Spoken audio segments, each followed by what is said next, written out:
Hello kids, हम लोग कक्षा 11वीं एनसीईआरटी रसायन विज्ञान का 7वां चैप्टर पढ़ रहे हैं, साम्य अवस्था। इसके पिछले 7वें वीडियो में मैं आपको लुईस का अम्ल क्षार सिद्धांत बताया है, जिसमें मैंने आपको यह बताया कि जो इलेक्ट्रॉन युग्म ग्रहण कर सकते हैं वो अम्ल हैं और जो प्रदान कर सकते हैं इलेक्ट्रॉन युग्म वो क्षार होते हैं। अब हम इसको आगे बढ़ा रहे हैं, अम्लों एवं क्षारों का आयनन। देखिए, जब हम किसी अम्ल को या क्षार को विलयन अवस्था में लेते हैं, मतलब जलीय विलयन में, तो उनके आयन्स अलग अलग हो जाते हैं। जैसे मान लो आप HCl लेते हो और पानी में घोलते हो, तो ये H आयन और Cl आयन यानी क्लोराइड आयन में टूट जाता है। इसको हम आयनन कहते हैं। तो ये आयनन की मात्रा के आधार पे हम अम्ल या क्षार को प्रबल या दुर्बल अम्ल या क्षार मानते हैं। जिसका ये आयनन अधिक मात्रा में होता है, लगभग पूर्ण आयनन होता है। पूर्ण आयनन का मतलब, जैसे मान लो 100 अणु हमने HCl के डाले और 100 के 100 अणु हाइड्रोजन और क्लोराइड में टूट गए, आयनिक हो गए। तो ऐसे जिसमें पूर्ण रूपेण आयनन होता है उन्हें दुर्बल अम्ल और उनको प्रबल अम्ल और प्रबल क्षार कहा जाता है। और जिनका आयनन बहुत कम मात्रा में होता है, जैसे पिछले क्लास में मैंने आपको बताया था कि जो एसिटिक अम्ल है CH3COOH, इसको जब आप पानी में डालते हो तो ये एसीटेट CH3COO और हाइड्रोजन आयन में टूटता है, लेकिन ये बहुत कम मात्रा में टूटता है, बहुत कम मात्रा में आयनन होता है। तो ऐसे को हम कहेंगे दुर्बल अम्ल। और इसी तरह से होता है दुर्बल क्षार। तो वे जिनका आयनन पूर्ण रूपेण या अधिक मात्रा में होता है प्रबल, और जिनका कम मात्रा में होता है दुर्बल अम्ल या दुर्बल क्षार कहलाते हैं। अब जब आप प्रबल अम्ल और प्रबल क्षार को मिला के लवण बनाते हो, तो उनसे बना हुआ लवण भी पूर्ण रूपेण आयनित होगा पानी में घोलने पर। जैसे सोडियम क्लोराइड है, सोडियम क्लोराइड को अपन बनाते हैं प्रबल अम्ल हाइड्रोक्लोरिक अम्ल और प्रबल क्षार सोडियम हाइड्रोक्साइड, दोनों से मिला के सोडियम क्लोराइड बना सकते हैं। तो सोडियम क्लोराइड पानी में डालते ही सोडियम आयन और क्लोराइड आयन में टूट जाएगा, इसलिए वो भी प्रबल लवण कह सकते हो, क्यों? आयनिक पूर्ण रूपेण होता है। लेकिन दुर्बल अम्ल दुर्बल क्षार के मिलाने से जो लवण बनेगा वो पूर्ण रूपेण आयनिक नहीं होगा, एक प्रकार से दुर्बल लवण ही बनेगा, आप ये कह सकते हो। तो प्रबल प्रबल से मिलकर प्रबल और दुर्बल दुर्बल से मिलकर दुर्बल। जैसे मान लो कि हस्बैंड वाइफ है, वो बहुत दुर्बल है, बीमार टाइप के रहते हैं, तो उनके बच्चे भी बीमार है पैदा होते हैं, ठीक है। लेकिन जो स्ट्रांग होते हैं, जैसे आप गीता फोगाट को देखिए, जो पहलवान है ना, उनके हस्बैंड को देखिए, वो एकदम पहलवान है, तो उनका बच्चा भी गोलू मोलू सा पहलवान टाइप का दिखता है ना। तो ऐसे होते हैं कि माँ बाप के ऊपर जब बच्चे हो सकते हैं, तो वैसे अम्ल क्षार के ऊपर भी उनके बच्चे यानी लवण हो सकते हैं, उनके हिसाब से प्रबल या दुर्बल हो सकते हैं, ठीक है। अधिकतर रासायनिक एवं जैविक अभिक्रियाएं जलीय माध्यम में होती है। आपको पता है ना कि हमारा शरीर 70% जल है और हमारे शरीर की जो भी अभिक्रियाएं हैं जल के माध्यम से होती है। इसलिए कोशिकाओं में शरीर में जल की थोड़ी भी कमी हो जाती है तो हम डिहाइड्रेशन हमारा हो जाता है और हमारा जैविक संतुलन बिगड़ जाता है, जैविक संचालन बिगड़ जाता है, और तुरंत फिर उसको नमक का घोल, नमक के साथ मतलब पानी पिलाया जाता है। इन्हें समझने के लिए आर्नियस की परिभाषा के अनुसार अम्लों एवं क्षारकों के आयनन की विवेचना उपयोगी होगी। आयनन मतलब टूट जाना, जैसा अभी मैंने बताया था। परक्लोरिक अम्ल, देखिए थोड़ा सा स्पेलिंग नाम और उनका फार्मूला आप ध्यान रखना शुरू करिए, ठीक है। तो परक्लोरिक अम्ल जो है HClO4, इसको परक्लोरिक अम्ल कहते हैं। हाइड्रोक्लोरिक अम्ल HCl, हाइड्रोब्रोमिक अम्ल HBr, हाइड्रोआयोडिक अम्ल HI, नाइट्रिक अम्ल HNO3 एवं सल्फ्यूरिक अम्ल H2SO4 आदि अम्ल प्रबल कहलाते हैं। तो इनमें ज्यादातर का नाम तो आप जानते हो कि कौन प्रबल है कौन दुर्बल है, लेकिन जैसा आपने यहां पर देखा कि परक्लोरिक अम्ल, ये नाम भी प्रबल अम्ल में दिया है, और बाकी को तो आप जानते हो कि प्रबल है। क्यों? क्योंकि ये जलीय माध्यम में संगत आयनों में लगभग पूर्णतः वियोजित होकर प्रोटॉन दाता के समान कार्य करते हैं। इन सभी में से हाइड्रोजन आयन आसानी से निकलता है, इसलिए प्रबल है, ठीक है। इसी प्रकार lithium hydroxide, sodium hydroxide, potassium hydroxide, caesium hydroxide, barium hydroxide, ठीक है, ये सभी, अब इनमें सबका नाम तो आप जान रहे थे, ये बेरियम हाइड्रोक्साइड का नाम आपको नहीं मालूम था कि ये भी प्रबल अम्ल है, प्रबल क्षार है। जलीय माध्यम में संगत आयनों में लगभग पूर्ण रूप से वियोजित होकर H3O तथा OH आयन देते हैं। आर्नियस सिद्धांत के अनुसार ये प्रबल क्षार हैं, क्योंकि माध्यम में पूर्ण रूप से वियोजित होते हैं और हाइड्रोक्सिल आयन प्रदान करते हैं। तो वे क्षार या वे अम्ल जो वियोजित होते हैं आसानी से, वो प्रबल अम्ल और प्रबल क्षार है। तो इनमें आप सभी का नाम तो आप जानते थे, ये परक्लोरिक अम्ल और ये बेरियम हाइड्रोक्साइड, इसका नाम आपको नहीं पता था और इसलिए इनको भी आप ध्यान में रखेंगे। ठीक है। विकल्पतः अम्ल या क्षार का सामर्थ्य अम्लों एवं क्षारकों के ब्रांस्टेड-लारी सिद्धांत के अनुसार मापा जा सकता है। ठीक है। तो ब्रांस्टेड-लारी सिद्धांत क्या कह रहा था कि जो हाइड्रोजन आयन दे सकता है वो अम्ल है और जो ले सकता है वो क्षार है, वो कह रहा था। और इसी तरह से हाइड्रोक्सिल आयन के लिए भी कहा उन्होंने कि जो दे सकता है वो क्षार है, जो ले सकता है अम्ल है, वो ब्रांस्टेड-लारी था। ठीक है। इसके अनुसार प्रबल अम्ल से तात्पर्य एक उत्तम प्रोटॉन दाता और प्रबल क्षार से तात्पर्य उत्तम प्रोटॉन ग्राही है। तो जो आसानी से हाइड्रोजन या प्रोटॉन दे सकता है वो प्रबल अम्ल है और जो ले सकता है प्रबल क्षार है, क्योंकि इसी की डेफिनेशन पे चल रहा था ब्रांस्टेड-लारी। तीनों सही है ना, आर्नियस, ब्रांस्टेड-लारी, लुईस, तीनों अपने अपने जगह पे सही है। कुछ जगहों पे ये, कुछ जगहों पे वो अपना काम करते हैं। ठीक। अब दुर्बल अम्ल Ha के अम्ल क्षार वियोजन साम्य पर विचार करें। देखिए, तो जब ये अम्ल को हम पानी में डालते हैं तो ये भी वियोजित हो जाता है। पानी का हाइड्रोजन आयन जुड़ करके OH के साथ H2O के साथ H3O बना लेता है और ये बना लिया हाइड्रोक्सिल आयन जैसा कोई चीज। अब यहां पर आप एक चीज देखिए कि जब आप प्रबल अम्ल का वियोजन लिखते हैं तो बीच में ये जो है उत्क्रमणीय अभिक्रिया का चिन्ह आप नहीं लगाते हैं। क्यों? जैसे कि मान लो HCl है तो HCl के लिए आप सीधा लिख देते हो H+Cl, आप इसमें उत्क्रमणीय का चिन्ह नहीं लगाते। क्यों? क्योंकि ये सीधा सीधे जाकर के इसमें वियोजित होकर रह जाता है, इसलिए वापस नहीं जुड़ता ज्यादातर में, है ना। लेकिन जब आप दुर्बल अम्ल के लिए लगाते हो तो आप इसको लगा देते हो। ऐसा क्यों? क्योंकि वो जितना टूटता है तो वापस भी जुड़ने लगता है, इसे ज्यादा टूटी हुई अवस्था में नहीं मिलती है।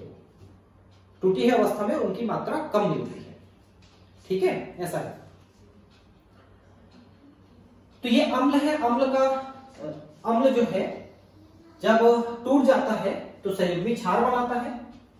ठीक है, और क्षार H आयन को लेकर संयुग्मी अम्ल बनाता है। ये तो मैंने आपको पिछले वीडियो में ही ठीक से बताया है कि संयुग्मी अम्ल और संयुग्मी क्षार क्या होते हैं। तो अम्ल का संयुग्मी क्षार होता है और क्षार का संयुग्मी अम्ल होता है, जो उनके लेने देने से बनते हैं। पिछले खंड में हमने देखा कि अम्ल या क्षार वियोजन साम्य एक प्रोटॉन के अग्र एवं प्रतिदिश दिशा में स्थानांतरण से युक्त एक गतिक अवस्था है।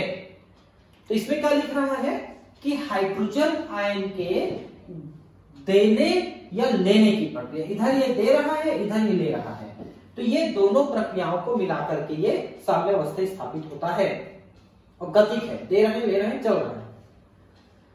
अब प्रश्न यह है कि यदि साम्य गतिक है तो वह समय के साथ किस दिशा में अग्रसर होगा।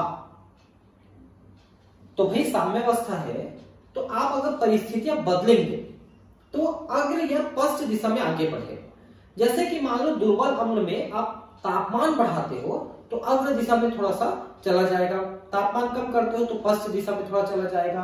अगर आप इधर की मात्रा को बढ़ाते हो तो थोड़ा ये बढ़ जाएंगे, इधर की मात्रा को बढ़ाते हो तो थोड़ा ये बढ़ जाएंगे। तो परिस्थितियों पर निर्भर करते हैं कि ये प्रक्रिया किस दिशा में आगे बढ़ेगी। इसे प्रभावित करने वाले प्रेरक बल कौन से हैं? इन प्रश्नों के उत्तर देने के लिए हम वियोजन साम्य में सम्मिलित दो अम्लों या क्षारकों के सामर्थ्य की तुलना करने के संदर्भ में विचार करेंगे। दो अम्लों की या दो क्षार की तुलना करेंगे। उपरोक्त वर्णित अम्ल वियोजन साम्य में उपस्थित दो अम्ल कौन कौन है? देखिए, ये एक अम्ल है जो हाइड्रोजन आयन दे दिया इसको, तो जो पहले क्षार था वो अब अम्ल बन गया और जो अम्ल था वो अब क्षार बन गया। तो हम दो अम्लों की तुलना करेंगे अगर, तो हम एक अम्ल इसको ले लेते हैं और इसी में एक अम्ल इसको ले लेते हैं। ठीक है, अब देखिए कि अगर ये अम्ल दुर्बल है, ठीक है, ये अम्ल अगर दुर्बल है तो इससे बना हुआ संयुग्मी क्षार या संयुग्मी अम्ल प्रबल रहेगा। वो पिछले क्लास में मैंने बताया। ठीक है, तो इसमें हम दो अम्ल HA और H3O पर विचार करेंगे। हमें यह देखना होगा कि इनमें कौन सा प्रबल प्रोटॉन दाता है। तो अगर इसने इसको प्रोटॉन दिया तो ये आसानी से प्रोटॉन दे देगा। ये बहुत मुश्किल से दिया था, लेकिन ये आसानी से दे देगा। मतलब कि अगर ये दुर्बल अम्ल है तो ये प्रबल अम्ल है, और ये अगर दुर्बल क्षार है तो ये प्रबल क्षार है। मतलब संयुग्मी उसका उल्टा होता है। अगर प्रबल अम्ल है तो उसका दुर्बल होगा, और दुर्बल है तो उसका संयुग्मी प्रबल होगा। इस बात को ध्यान रखेंगे आप, ठीक है। प्रोटॉन देने की जिसकी भी प्रवृत्ति अन्य से अधिक होगी वह प्रबल अम्ल कहलाएगा, एवं साम्य दुर्बल अम्ल की दिशा में अग्रसर होगा। जैसे यदि HA और H3O से प्रबल अम्ल है तो HA प्रोटॉन दान करेगा और H3O नहीं। विलयन में अगर उल्टा कर दिया तो अगर हमने इसको दुर्बल माना तो प्रबल माना था, अब ये प्रबल है तो ये दुर्बल होगा। विलयन मुख्य रूप से A आयन और H3O आयन होंगे। कैसे होंगे? क्योंकि ये अगर प्रबल है तो ये टूट करके इन दोनों को दे देगा, और ये दोनों मिलेंगे आपको। ये तो पूरा टूट जाएगा प्रबल है, लेकिन अगर दुर्बल है तो ये ज्यादा मिलेगा, ये कम मिलेंगे, ऐसा मतलब है, ठीक है। साम्य दुर्बल अम्ल एवं क्षार की दिशा में अग्रसर होता है, क्योंकि प्रबल अम्ल प्रबल क्षार को प्रोटॉन देते हैं, ठीक है। प्रबल अम्ल प्रबल क्षार को प्रोटॉन देते हैं, इस बात को जो ध्यान रखेंगे आप, ठीक है। तो इजी है, कोई ज्यादा मुश्किल नहीं है।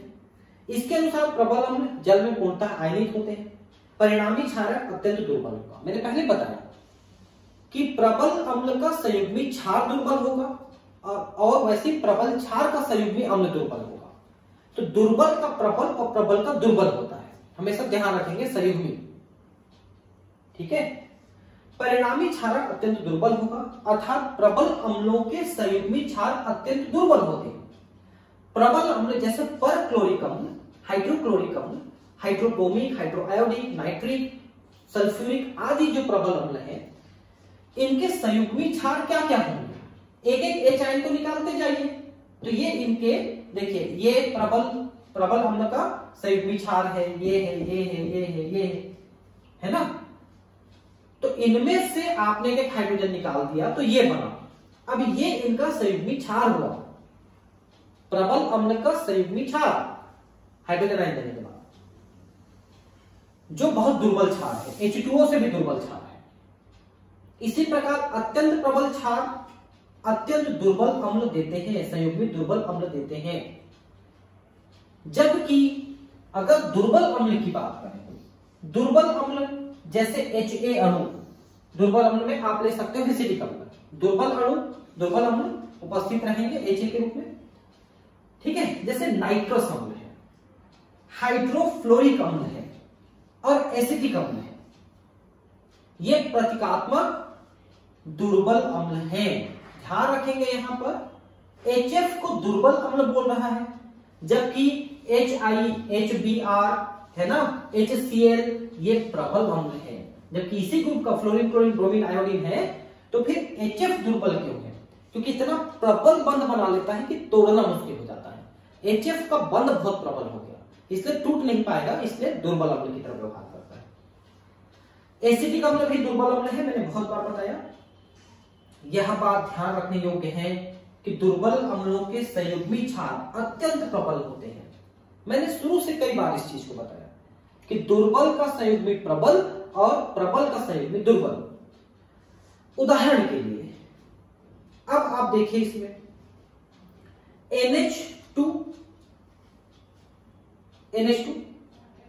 O2 और H उत्तम प्रोटॉन ग्राही है, अर्थात H2O से अत्यंत प्रबल क्षारक है। मतलब यह है कि अगर ये जो आपने दुर्बल अम्ल लिखे हैं, इनमें से हाइड्रोजन आयन निकाल देते हो तो ये उनके संयुग्मी क्षार बनेंगे, और संयुग्मी क्षार इनका प्रबल होगा, जो आसानी से हाइड्रोजन लेगा, ठीक है। फिनोप्थेलीन, ब्रोमोथाइमोल ब्लू आदि जल में विलय कार्बनिक यौगिक दुर्बल अम्लों की भांति व्यवहार करते हैं। तो फिनोल्फथैलीन, ये तो रिएक्शन चेक करने के लिए हम जो टाइट्रेशन होता है उसमें हम यूज करते हैं इसको, कभी बताऊंगा टाइट्रेशन क्या होता है। ब्रोमोथाइमोल ब्लू आदि जल में विलय कार्बनिक यौगिक दुर्बल अम्लों की भांति व्यवहार करते हैं। नाम याद करते जाइए बस। कौन कौन सा हुआ? एक तो फिनोल्फथैलीन है और दूसरा ब्रोमोथाइमोल ब्लू। ये दोनों दुर्बल अम्ल की भांति व्यवहार करते हैं और ये कार्बनिक पदार्थ हैं। इनके अम्ल जो होंगे, ठीक है, HIN तथा संयुग्मी क्षार IN भिन्न रंग के दर्शाते हैं। देखिए ये जो IN लिखा है ये अम्ल के लिए है, मतलब ये IN क्षार के लिए है। तो HI जुड़ा तो ये अम्ल हो गया, H जुड़ा तो, और अगर H हट गया तो IN बचा तो क्षार हो गया। ठीक है, तो ये HIN अम्ल सूचक है। देखिए H2O में जुड़ के संयुग्मी अम्ल बनाता है और संयुग्मी क्षार बनाता है। ठीक है, तो रंग बदल जाएगा इसका रंग का है और उसका रंग खा है। ऐसे यौगिकों का उपयोग अम्ल क्षार अनुमापन में सूचकों के रूप में H आयनों की सांद्रता निकालने के लिए किया जाता है। वही तो है टाइट्रेशन। ऐसे एक लंबी सी ट्यूब में भर लेते हैं, कलर वाला कोई भी है, जितने कलर वाले आपने पढ़े उनमें से कोई एक, और नीचे एक दूसरा केमिकल रखते हैं, मतलब ऊपर अगर बेस है तो नीचे एसिड रखते हैं और उनको हम मिलाते जाते हैं। तो एसिड और बेस मिलकर न्यूट्रल होते चले जाते हैं। तो जब उसका पीएच बदलता है, एसिड से बेसिक होता है या बेसिक से एसिड होता है, मतलब न्यूट्रल होता है, तब ये कलर दे देते हैं फटाक से। तो जैसे ही कलर आ जाएगा आप समझिए कि न्यूट्रलाइज हो गया। जैसे ऊपर आपने एसिड भरा तो नीचे बेस लेंगे, या ऊपर बेस लिए तो नीचे एसिड लेंगे, और दोनों को ऐसे बूंद बूंद करके मिलाएंगे। वो जो ट्यूब है टाइट्रेशन ट्यूब, उसमें वाल्व लगा होता है, उसमें से बूंद बूंद टपकता है। तो आप धीरे धीरे टपकाइए, उसमें टपकाइए, धीरे धीरे न्यूट्रलाइज होता चला जाएगा जो एसिड है। तो जैसे ही उसका पीएच बदला, वैसे ये जो फिनोल्फथैलीन है उसमें डाला हुआ है एक बूंद, ये कलर डेवलप कर देगा फट से। तो आपको पता चल जाएगा कि नाउ इट गेट्स न्यूट्रलाइज्ड। तो अनुमापन कहते हैं। तो उसके लिए आपको ये बताना पड़ता है कि कितने पावर का क्या लिए है तो दूसरे का पावर क्या होगा, उसको निकालने के लिए अनुमापन किया जाता है। तो आप शायद स्कूलों में इसको करेंगे, अगर आपके स्कूल में छोटी मोटी व्यवस्था है इसकी तो करेंगे इसको जरूर। जल का आयनन स्थिरांक एवं इसका आयनिक गुणनफल। अब देखिए ये एक बड़ा एक इंटरेस्टिंग टॉपिक है कि जल का आयनन स्थिरांक मतलब जल अपने आप में भी आयनित रूप में रहता है। जो H2O है ये थोड़ी मात्रा में H आयन और OH आयन बना के रखता है। तो इसका साम्य स्थिरांक हमको निकालना है कि अगर ये आयनित होता है तो वापस जुड़ता भी तो होगा।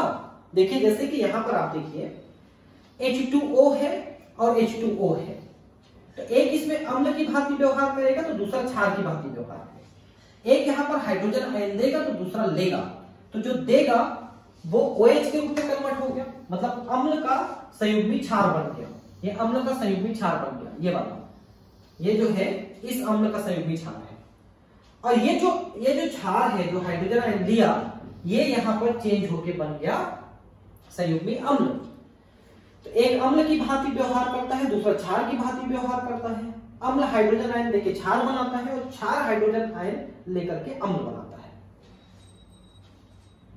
ठीक है, तो अब इनका साम्य स्थिरांक कितना होगा ये निकालेंगे, और इसमें बहुत सारे क्वेश्चंस आते हैं। 10⁻14 ये निकलता है इसका आयनन स्थिरांक, ये हम याद रखेंगे, जिसमें हाइड्रोजन आयन और हाइड्रोक्सिल आयन दोनों का अमाउंट है। तो केवल एक का अगर आप देखेंगे कि हाइड्रोजन आयन का कितना है तो 10⁻7 आता है, ठीक है, और दूसरे का भी 10⁻7 आता है। तो दोनों का कॉन्सेंट्रेशन मिलकर 10⁻14 आता है। इसको हम बात करेंगे अभी। यह देखा कि कुछ पदार्थ जैसे जल अपने विशिष्ट गुणों के कारण अम्ल एवं क्षार दोनों की तरफ व्यवहार करते हैं। आपको देखा ना आपने कि अगर जल को अम्ल के साथ रखोगे तो खुद क्षार के जैसा काम करेगा, और अगर क्षार के साथ रखोगे तो अम्ल के जैसा काम करता है जल। ठीक है, अम्ल की उपस्थिति में यह प्रोटॉन ग्रहण करता है और क्षार की तरह व्यवहार करता है, जबकि क्षार की उपस्थिति में प्रोटॉन देकर अम्ल की तरह व्यवहार करता है। मतलब अम्ल के साथ क्षार और क्षार के साथ अम्ल की जैसा हो जाता है। शुद्ध जल H2O का एक अणु प्रोटॉन देता है और अम्ल की तरह व्यवहार करता है, तथा जल का दूसरा अणु प्रोटॉन ग्रहण करता है, क्षार की तरह व्यवहार करता है। वही बात तो मैंने कहा कि एक अणु अम्ल की तरह और एक अणु क्षार की तरह व्यवहार कर रहा है जल में। ठीक है, तो ये आप देख सकते हैं कि इसने इसको दिया तो H3O बन गया, OH बन गया। वियोजन स्थिरांक अगर हम निकालें तो हम क्या लिखते हैं वियोजन में? हम उत्पाद को ऊपर में लिखते हैं और इसको नीचे में लिखते हैं क्रियाकारक को। तो उत्पाद क्या क्या है? H3O और OH जो ऊपर में लिख दिए, नीचे में H2 और H2 है तो H2O का पावर 2 लिखेंगे। H2 का पावर 2 लिखना पड़ेगा ना, 2 H2O है तो पावर 2 लिखना पड़ेगा। जल की सांद्रता को हर से हटा देते हैं क्योंकि इसकी सांद्रता स्थिर रहती है। अब जल की सांद्रता कम ज्यादा नहीं होगी तो इसको कांस्टेंट मानते हैं कि 1 है, क्योंकि इतनी कम मात्रा में ये वियोजित और वो होते हैं, जुड़ते हैं। मतलब ये जो वियोजन हुआ है, जल के अणुओं में से अरबों खरबों अणुओं में से कोई एक अणु वियोजित होता है नॉर्मल अवस्था में। तो हम ये मान लेते हैं कि जल के अणुओं में कोई कमी नहीं हुई, इसलिए हम उसको नीचे वाले पद को हम कांस्टेंट मान लेते हैं। तो केवल ऊपर वाले पद को हम लेंगे H3OOH। ठीक है, तो H2O को साम्य स्थिरांक में सम्मिलित करने पर नया स्थिरांक Kw प्राप्त होता है, जिसे जल का आयनिक गुणनफल कहते हैं। तो Kw यानी कि आयनिक कांस्टेंट ऑफ वाटर, ये H आयन और OH आयन को ही लेंगे, क्योंकि नीचे का जो H2O का पावर 2 था इसको हमने 1 मान लिया है, तो नीचे का पावर हट गया, नीचे का पद हट गया। तो अगर नॉर्मल टेम्परेचर प्रेशर हम लें 25 डिग्री सेल्सियस पर, तो हाइड्रोजन आयन की सांद्रता इतनी पाई गई है। मतलब हाइड्रोजन आयन 10⁻⁻7 मोलर पाई गई है। तो आप सोचिए कि करोड़ों अरबों अणुओं में से कोई एक अणु ही वियोजित होकर हाइड्रोजन आयन दे रही है। ठीक है, और इसमें हाइड्रोजन और हाइड्रोक्सिल आयन की संख्या बराबर रहेगी, क्योंकि अगर हाइड्रोजन दे रहा है तो उतना ही हाइड्रोक्सिल भी देगा ना।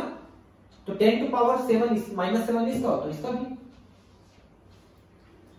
हाइड्रोक्सिल आयनों की सांद्रता OH बराबर हाइड्रोजन आयन की सांद्रता, यानी कि दोनों की सांद्रता -7 है। तो इन दोनों में इसका पुटअप करिए, ठीक है, मान को, तो इसका गुणित इसी का तो हो गया 10⁻14 मोलर स्क्वायर। ठीक है, मतलब ये है कि जल में इन दोनों की मात्रा इतनी है, तो टोटल मात्रा हो गई इतनी 10⁻14। तो जल का आयनन स्थिरांक कितना हुआ? 10⁻14। ये हुआ आयनन स्थिरांक जल का। लेकिन थोड़ा बहुत ताप पर भी निर्भर करता है। ताप बढ़ाओगे, जैसे यहां पर हमने इसको 25 डिग्री पे लिया है, 298 केल्विन पे। अगर आप ताप बढ़ाते हो ना तो इसकी मांग थोड़ी सी बढ़ती है, क्योंकि वियोजन थोड़ी ज्यादा होती है ताप बढ़ाने पर, और घटाने पर वियोजन थोड़ा कम होता है, तो इसकी मांग थोड़ी सी घट जाएगी। तो ताप पर निर्भर करता है, क्योंकि यह साम्यावस्था स्थिरांक है और साम्यावस्था स्थिरांक हमेशा ताप पर निर्भर करता है। शुद्ध जल का घनत्व 1000 ग्राम पर लीटर है। मतलब 1 लीटर पानी को तौलोगे तो 1 किलो निकलेगा। आपको पता है ना कि 1 किलो और 1 लीटर में अंतर होता है। ठीक है, जैसे पानी को आप 1 लीटर लो और तौलो तो 1 किलो आएगा, लेकिन अगर तेल को 1 लीटर लेके तौलोगे तो 1 किलो नहीं आएगा, वो 950 ग्राम आएगा करीब करीब। ठीक है, तो डेंसिटी पे निर्भर करता है। तो पानी की डेंसिटी को 1 मानते हैं कि 1 लीटर पानी 1 किलो के बराबर है, 1000 ग्राम के बराबर है, तो 1 मानते हैं डेंसिटी। अब पानी से कोई भारी है तो वो ज्यादा डेंसिटी है, पानी से हल्का है तो कम डेंसिटी है। हल्का वाला पानी में तैरेगा, भारी वाला पानी में बैठ जाएगा। जैसे तेल को डालते हो तो पानी में तैरने लगेगा, लेकिन लोहे को डाल दोगे तो पानी में डूब जाएगा। यह अलग बात है कि बड़े बड़े जहाज लोहे के ही बने हुए हैं, लेकिन पानी में तैरते हैं, क्योंकि उनका सरफेस एरिया ज्यादा होता है। तो डिस्प्लेसमेंट पानी ज्यादा हो जाता है तो तैरने लगता है। तो जल का घनत्व तो 1 है, इसलिए 1000 ग्राम पर लीटर है, और इसका मोलर द्रव्यमान 18 है। तो जल का मोलर द्रव्यमान कैसे निकाला आपने? तो सभी के आप परमाणु द्रव्यमान को ले लीजिए। हाइड्रोजन का 1 1 2 हो गया और 16 हो गया, ऑक्सीजन का 18 हो गया। आपको पता है ना मोलर द्रव्यमान कैसे निकालते हैं? कोई भी कंपाउंड है उसमें जो भी परमाणु है उनका आप ले लीजिए परमाणु द्रव्यमान। तो परमाणु द्रव्यमानों को जोड़ दीजिए तो मोलर द्रव्यमान निकल जाएगा। और मोलर द्रव्यमान का मतलब है कि अगर इतने ग्राम तौल के लेते हो उस पदार्थ को तो उसमें 1 मोल अणु रहेंगे। 6.62 10⁻23 इतने अणु रहेंगे। जैसे 1 दर्जन में 12 रहता है वैसे 1 मोल में इतने रहते हैं। और 1 मोल कितना होगा? इतना ग्राम पानी का। वैसे हर चीज का ग्राम फिक्स होता है अलग अलग। शुद्ध जल की मोलरता इस तरह निकाल सकते हैं। ये देखिए H2O जो है 1000 ग्राम आपने लिया 1 लीटर में और 1 मोल बराबर है 18 ग्राम। तो टोटल है 55.55 मोल। मतलब 1000 ग्राम पानी में 55.5 मोल जल के अणु है। समझ रहे हो? 18 ग्राम पानी में 1 मोल रहता है तो 1000 ग्राम पानी में कितना रहेगा? तो 55.55 मोल ये रहेंगे। ठीक है, तो अब 1 लीटर पानी में कितना हाइड्रोजन आयन रहेगा? तो ये देखिए 10⁻⁻7 भागित 55.55 तो 1.8 10⁻⁻9। ठीक है, और अगर आप इसको इंटीग्रेशन में लेते हो तो 2 इंटीग्रेटेड 10⁻⁹ 2 इंटू है ये, 2 इंटू इंटीग्रेशन नहीं है, इंटू है 10⁻⁻, क्योंकि 1.8 का मतलब लगभग 2। ठीक है, तो यहां पर एक चीज और मैं आपको थोड़ा सा बता दूं, 1 मिनट। ठीक है, ये पीछे हमने लिया था हाइड्रोजन आयन, तो ये उसकी उपस्थिति है, संख्या है ना हाइड्रोजन आयन की। ठीक है, इस प्रकार साम्यता जो है मुख्यतः अवयोजित जल के अणुओं की ओर होगा। क्योंकि आपने रिएक्शन, ध्यान होगा आपको रिएक्शन के बारे में कि जहां पर Kc या उसका मान जो है वियोजन स्थिरांक का मान 10⁻³ से कम रहता है तो वो 10⁻³ या उससे कम रहता है तो नीचे की तरफ, पीछे की तरफ आता है। और अगर 10⁻³ की तरफ है तो आगे की ओर जाता है रिएक्शन। तो ये 10⁻³ से बहुत कम है, 10⁻⁹ यहां देख सकते हैं। तो ये रिएक्शन वापस दिशा की हो जाएगी। अगर 10⁻³ से ज्यादा होता है तो रिएक्शन आगे की दिशा में जाती है। मतलब जल के अणु बहुत कम वियोजित होंगे, ये कहना है। ठीक है, ये हम किस रिएक्शन की बात कर रहे हैं कि H2O जो है H आयन और OH आयन में टूटे रहेगा, इस रिएक्शन की बात कर रहे हैं। तो इसका वियोजन स्थिरांक 10⁻⁹ आ रहा है जो कि 10⁻³ से बहुत कम है। मतलब रिएक्शन विपरीत दिशा में जाएगा। अगर 10⁻³ से ऊपर रहता तो रिएक्शन अग्र दिशा में जाता। तो H2O नहीं टूटेंगे, ज्यादातर H2O बिना टूटे रहेंगे, ये कहना है। अम्लीय, क्षारीय और उदासीन जलीय विलयनों को हाइड्रोनियम आयन और OH आयन की सांद्रताओं के सापेक्षिक मानों द्वारा विभेदित किया जा सकता है। तो अम्ल या क्षार क्या है देखिए। तो अम्ल वे हैं जिनमें हाइड्रोनियम आयन की मात्रा हाइड्रोक्सिल आयन की मात्रा से ज्यादा है, मतलब हाइड्रोजन आयन ज्यादा है वो अम्ल है। उदासीन कौन है? जब दोनों की मात्रा बराबर है। और क्षार कौन है? जिसमें OH की मात्रा ज्यादा है। ये तो अभी तक आप समझ ही चुके हो कि जहां H आयन ज्यादा है तो अम्ल है, जहां OH आयन ज्यादा है क्षार है, जहां पर दोनों बराबर है तो उदासीन है। उदासीन का pH 7 होता है। तो उसी को हम pH स्केल में अब नापेंगे जो पॉलिंग ने दिया था। ठीक है, तो pH स्केल कैसे काम करता है इस पे हम बात करेंगे। ठीक है, तो इसको भी मैं आपको कंप्लीट करता हूं pH को। ठीक, देखिए pH जो है इसका एक सिंपल सा मतलब है किसी विलयन में हाइड्रोजन आयन की मात्रा कितनी है उसको pH से निकालते हैं। अगर हाइड्रोजन आयन की मात्रा ज्यादा है तो pH कम हो जाएगा, 7 से नीचे pH हो जाएगा तो उसे अम्लीय कहेंगे। और हाइड्रोजन आयन की मात्रा कम है तो pH 7 से ऊपर जाएगा तब वो क्षारीय विलयन कहेगा। तो पॉलिन नाम के साइंटिस्ट ने इस पे एक स्केल दिया था। हाइड्रोनियम आयन की मोलरता में सांद्रता को एक लघुगणक मापन में सरलता से प्रदर्शित किया जाता है, जिसको पीएच स्केल कहते हैं। पीएच का एक डेफिनेशन पावर ऑफ हाइड्रोजन है, लेकिन एक्चुअली ये पवायर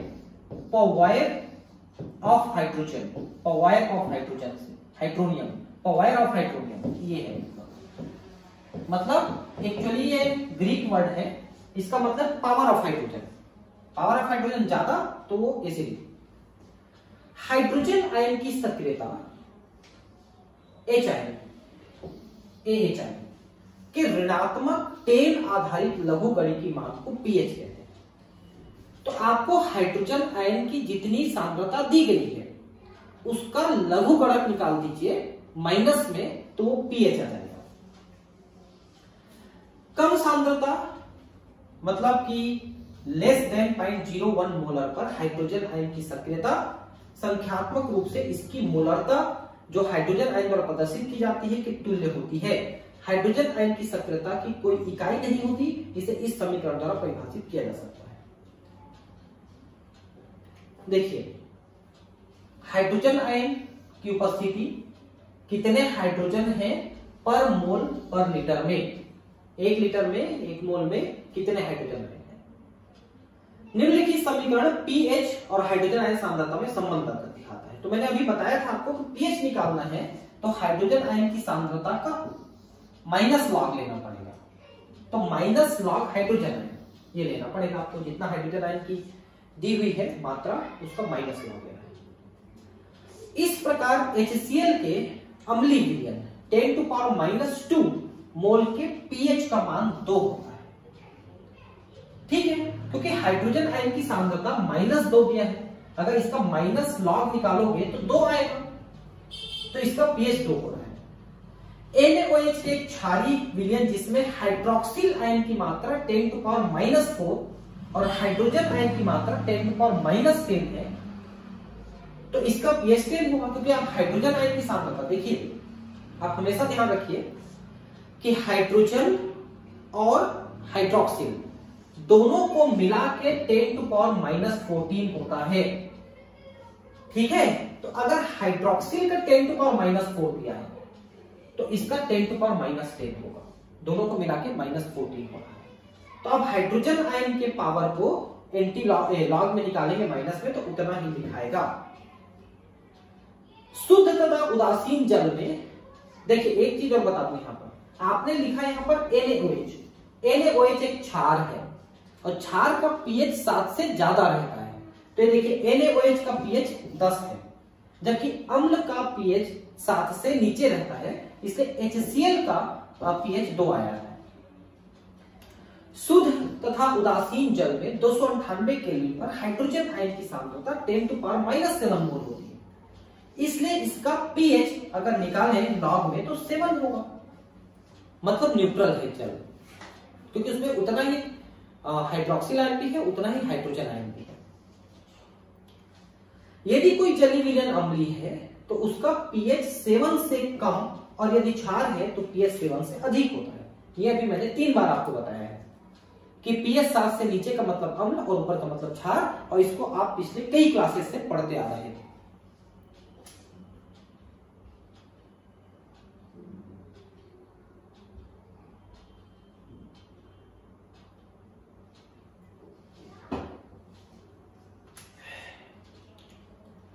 देखिए,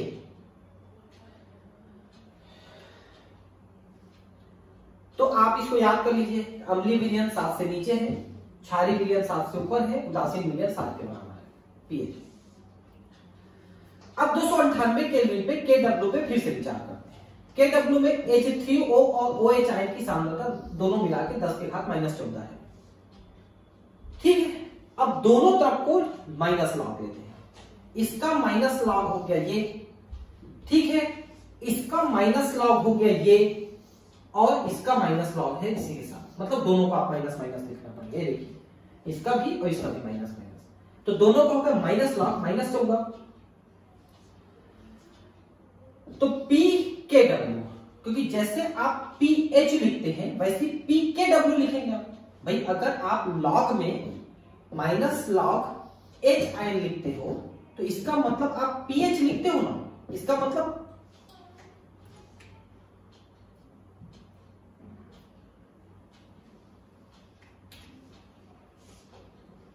देखिए माइनस लॉग एच आयन लिखते हो तो इसका मतलब पीएच लिखते हो, तो माइनस लॉग के डब्ल्यू लिखोगे तो इसका मतलब भी तो पी के डब्ल्यू लिखोगे ना, ये देखिए पी के डब्ल्यू, ये मतलब है। और इसमें आ गया पीएच और पीओएच दोनों मिलके 14, क्योंकि माइनस लॉग हाइड्रोजन आयन का पीएच हो गया और माइनस लॉग ओएच का मतलब पीओएच हो गया। तो देखिए पीएच और पीओएच इन दोनों का मतलब हुआ 14, ये देखो 14। तो ध्यान देने योग्य बात यह है कि यद्यपि Kw का मान तापक्रम के साथ परिवर्तित होता है, लेकिन हम अभी इसको अभी हमने इसको 298 केल्विन पे लिया है, तथापि तापक्रम के साथ पीएच के मान में परिवर्तन इतने कम होते हैं कि हम अक्सर उसकी उपेक्षा कर देते हैं। अगर शुद्ध जल को आप गर्म नहीं करोगे ना तो पीएच 7 से बहुत कम या बहुत ज्यादा नहीं होगा, गर्म करने से थोड़ा पीएच कम होता है पानी का, मतलब उसमें हाइड्रोजन आयन की मात्रा ज्यादा बढ़ती है, तो वियोजन ज्यादा हो जाता है, तो कोई वो अंतर उसमें नगण्य के बराबर होता है, आप इसको ध्यान रखेंगे, नगण्य अंतर है। पी के डब्ल्यू जलीय विलयनों के लिए महत्वपूर्ण राशि है, यह हाइड्रोजन तथा हाइड्रोक्सिल आयनों की सांद्रता को नियंत्रित करती है, क्योंकि इनका गुणनफल स्थिरांक होता है। अतः ध्यान रखने वाली बात यह है कि पीएच मापक्रम लघु गुणक होता है, पीएच को लघु गुणक से निकालते हो माइनस का। पीएच के मान में 1 इकाई परिवर्तन का अर्थ है हाइड्रोजन आयन की सांद्रता में 10 का परिवर्तन। हाइड्रोजन आयन 10 गुना बढ़ेगा तो पीएच 1 कम होगा। इसी प्रकार यदि हाइड्रोजन आयन सांद्रता में 100 बढ़ता है तो पीएच के मान में 2 इकाई परिवर्तन होगा। समझ रहे हैं? हाइड्रोजन आयन 10 गुना हुआ तो पीएच 1 कम हुआ, 100 गुना हुआ तो पीएच 2 कम हुआ, 1000 गुना हुआ कम तो 3 कम हुआ, ऐसा। अब आप समझ गए होंगे क्यों ताप द्वारा पीएच में परिवर्तन की उपेक्षा हम कर देते हैं, क्योंकि इतना ज्यादा वियोजन नहीं हो जाएगा ना कि 2 गुना मतलब 10 गुना फिर 100 गुना बढ़ जाए, इतना तो नहीं होगा, इससे पीएच नगण्य परिवर्तन है। जैविक एवं प्रसाधन संबंधी अनुप्रयोगों में विलयन के पीएच का मापन अत्यधिक आवश्यक होता है।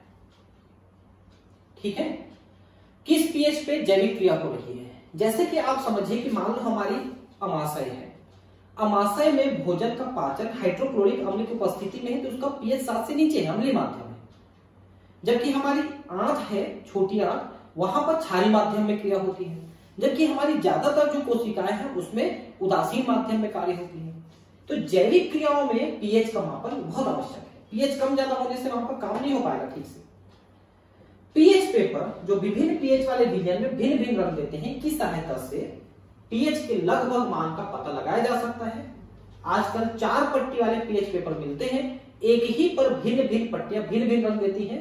पीएच पेपर द्वारा 1 से 14 तक के पीएच का मान लगभग 0.5 के यथार्थ तक ज्ञात किया जा सकता है पीएच पेपर। ठीक है, तो पीएच पेपर में 4 पट्टियां हैं और चारों पट्टियां 0 से लेकर के 1 2 3 4 से लेकर 14 पीएच तक अलग अलग कलर होते हैं। आप इस पट्टी को किसी विलयन में डुबाइए और निकालिए। निकालने के बाद आपके चारों पट्टियों का रंग मान लो यहां से मैच कर रहा है, चारों पट्टियों में इसका कलर ये, इसका कलर ये, इसका कलर ये, इसका कलर, मतलब जिस विलयन में आप डुबाए उसका पीएच 9 है।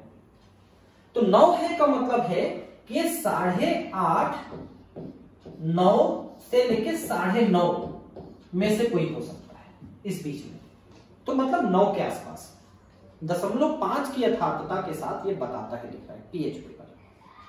ठीक है, तो कहीं पर भी चारों पट्टियों वाला पेपर आप ले लीजिए, डुबाइए, तो आपको पीएच पता चल जाएगा।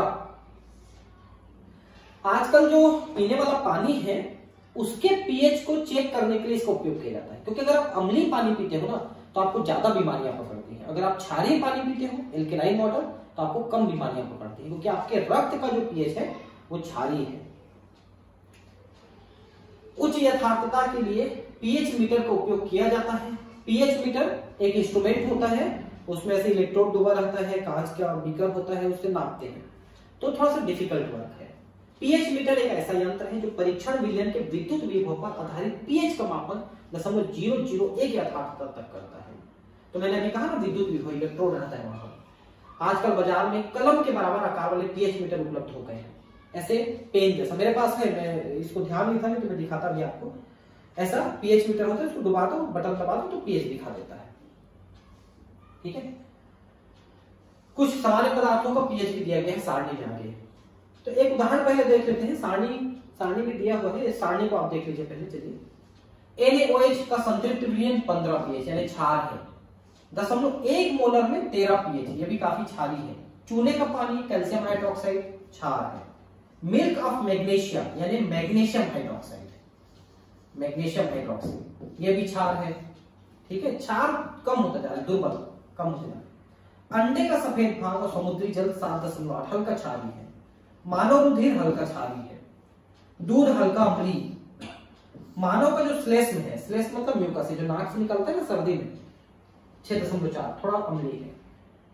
काली कॉफी ब्लैक कॉफी 5 काफी अम्लीय है। अम्लीय चीजें कॉफी चाय इससे ज्यादा अच्छा नहीं है शरीर के लिए, लेकिन जो नेचुरल चीजें हैं उससे कोई दिक्कत नहीं। जैसे टमाटर का रस है 4.2 है ना, सिरका 3 सिरका नहीं मिलना चाहिए। नींबू का पानी 2.2, हमारे जठर रस है 1.2।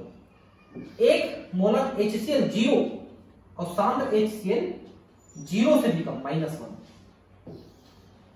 तो अब आपको मैंने कहा कि अम्लीय चीजें, नेचुरल वाली चीजें खाएंगे तो दिक्कत नहीं है, क्षार मतलब, लेकिन अगर आप सिंथेटिक वाली चीजें खाते हैं तो दिक्कत होगा। नेचुरल चीजें आप नींबू पानी पीते कोई दिक्कत नहीं, लेकिन अगर अम्लीय पानी पीते हैं तो दिक्कत है। पेय पदार्थ के नमूने में हाइड्रोजन आयन की सांद्रता 3.8 10⁻³ मोलर है। इसका पीएच क्या होगा? तो सीधा इनका हमको लॉग निकालना पड़ेगा। तो लॉग निकालने का क्या तरीका है, देखिए, चूंकि ये 3.8 × 10⁻³ है, इसको पूरे का लॉग निकालना है, तो इसका लॉग और इसका लॉग अलग अलग निकालना पड़ेगा। ये देखिए, लॉग 3.8 अलग निकालना पड़ेगा और लॉग 10⁻³ इसका अलग निकालना पड़ेगा। ठीक है, तो इनको सॉल्व करेंगे। लॉग 3.8 का मतलब है 0.58 और log 10⁻³ का मतलब है 3। तो दोनों को अगर आप कैलकुलेट किए तो -2.42 यानी 2.42 आ रहा है। तो इस पेय पदार्थ का पीएच 2.42 है, मतलब अम्लीय है। ठीक है, एक और है यहां पर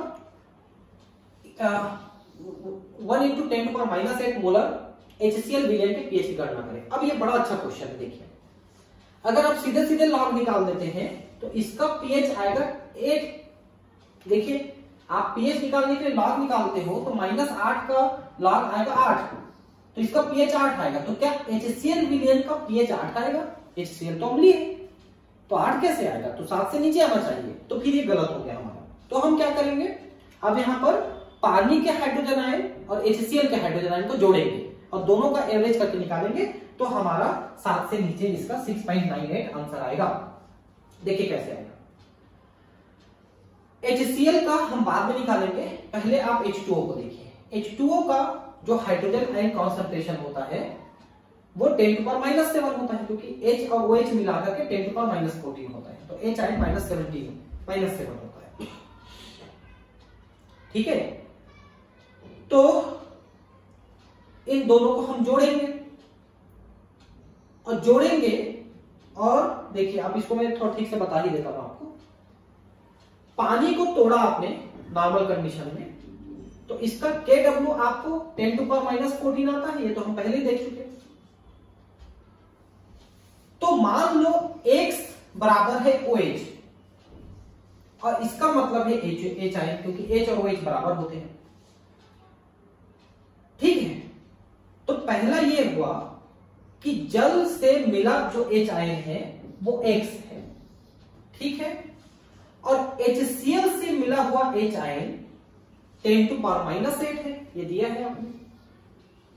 ठीक है, ये देखिए, HCl जब टूटेगा तो कुछ H आयन तो देगा ही। ठीक है, और जल के आयनीकरण से प्राप्त होने वाले दोनों को हम जोड़ेंगे, तो टोटल H3O कितना हो गया? HCl से मिला वो और जल से मिला वो, और जल से आपको कितना मिला, तो 10⁻⁻14 मिला।